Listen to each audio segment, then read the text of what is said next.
I think the first and biggest one that we want to hit on is the bow jump animation canceling exploit.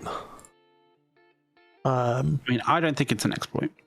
I don't think it's an exploit. I think that, so Amazon Games has, you know, gone on record to show that, like, you know, there's aspects of animation canceling that they consider to be perfectly fine, and, you know, it is how it's meant to be.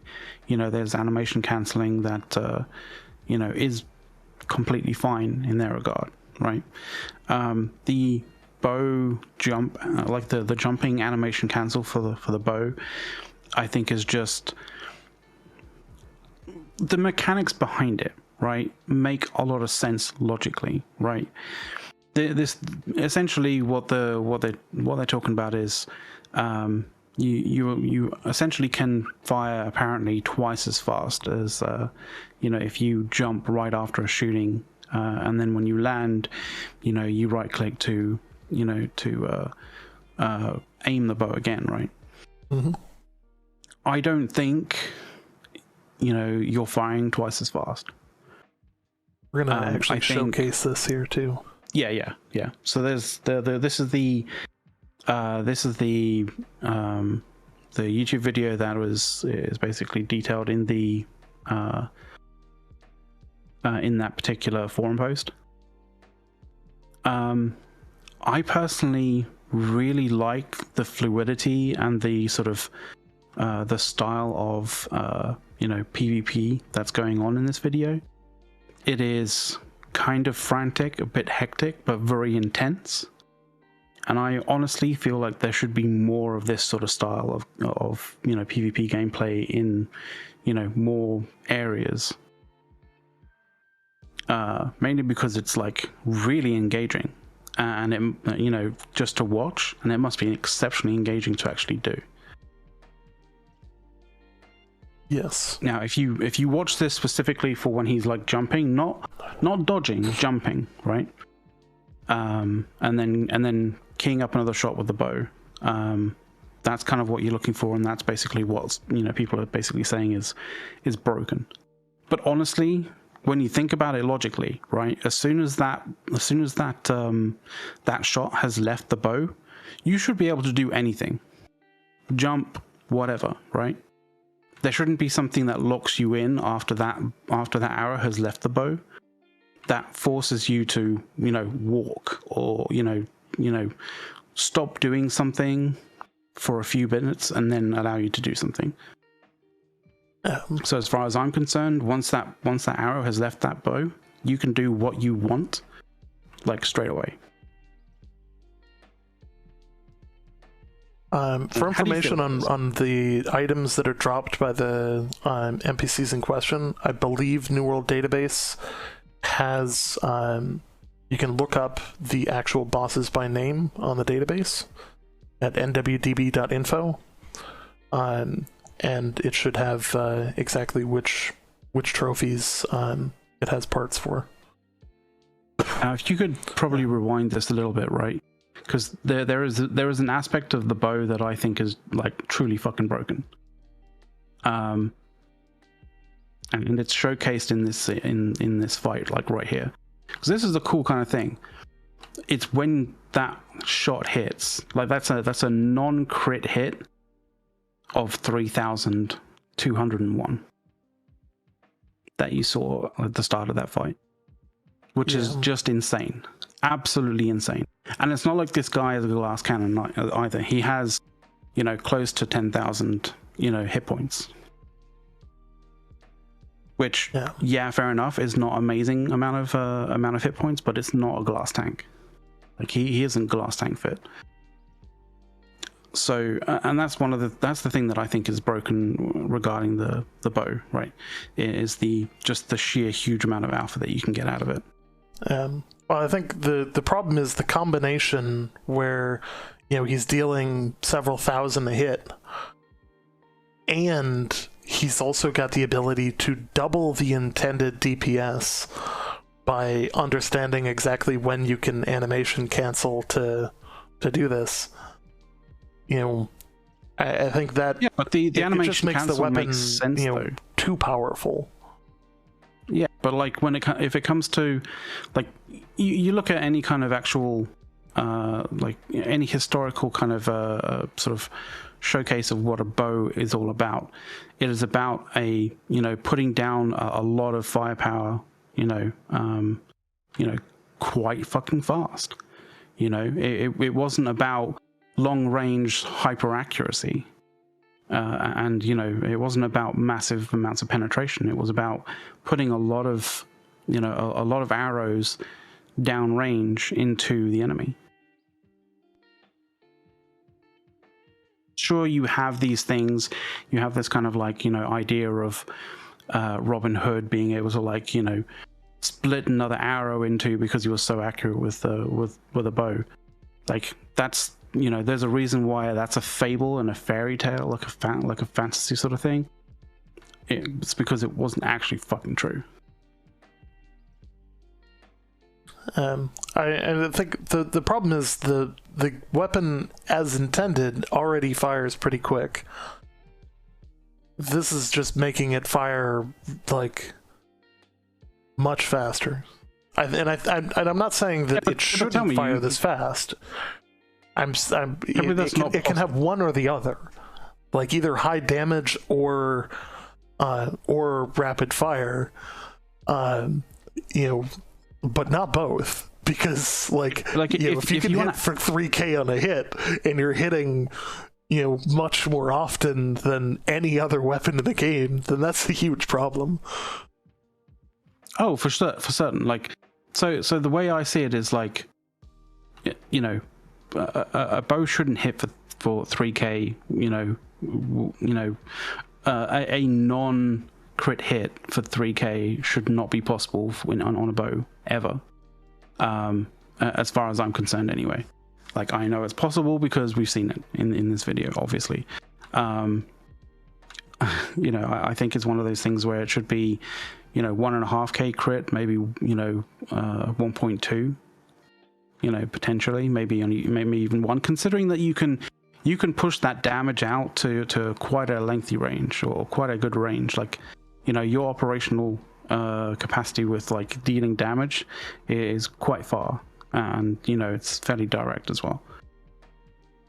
So it's one of those things where when it comes to sort of terminology, I sometimes jump into sort of EVE terminology, like your engagement envelope, right, when it comes to using a bow, is quite extensive, right, compared to something like, say, a great axe or a hammer, right? Obviously, that's you are sort of in the sort of same ballpark area of things like the fire staff, things like the ice gauntlet, things like the void gauntlet. But the thing is, those weapons a lot of the time can be very a one versus many kind of weapon. So that's where their strength is. A lot of the time, it is basically being able to deal out damage to multiple people rather than just single damage to a single target kind of thing. Yeah. Musket's in the other boat compared to the bow. Then the musket is. I almost feel like musket is low DPS. No, well, the thing is, I think the bow and the musket are kind of in the wrong. They should be flipped around a little bit, because the musket actually has lower alpha than the bow. That's kind of why the guy's using a bow, because he can put down huge amounts of alpha. I genuinely think that the bow and the musket needs to flip around for the bow to be low alpha, high rate of fire, where that that sort of jump animation cancel is completely fine, and then the musket ends up being the high alpha with the low rate of fire.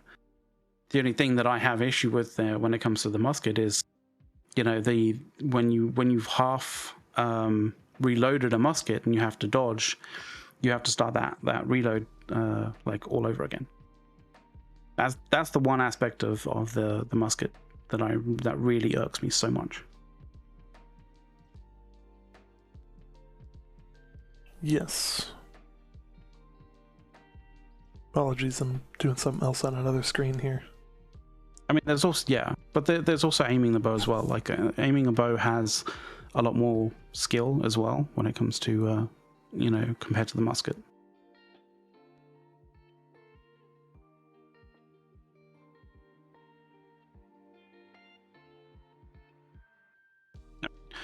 It's hit scan, yes, but it should also be a little bit more like.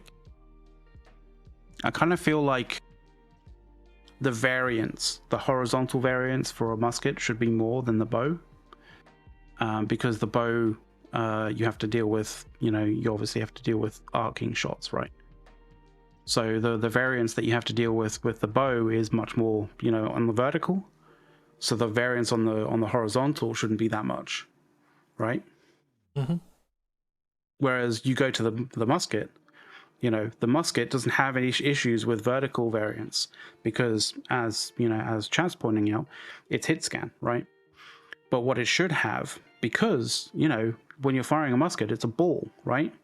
It doesn't spin. You don't have the spin, the spin kind of like a stabilization, right? Yeah. That you would have with like a modern bullet. It's a ball, right? So it doesn't, even if it does spin, it doesn't create that kind of stabilization. So you should have more horizontal variance for a musket and basically almost no vertical variance because of the kind of almost hit scan kind of potential of it. Obviously that would probably irk musket users, because they will feel like they can shoot at somebody from a mile off, and then the game basically tells them, no, I'm going to deny you that shot. But you have to understand that that's kind of like a limiting factor for how far you can engage. And yes, I understand you can't base a game off real life, but you can base a game off understandable logic. And there's a difference between a game being a simulation of real life and a game basing itself on understandable logic. There's a big difference between those two.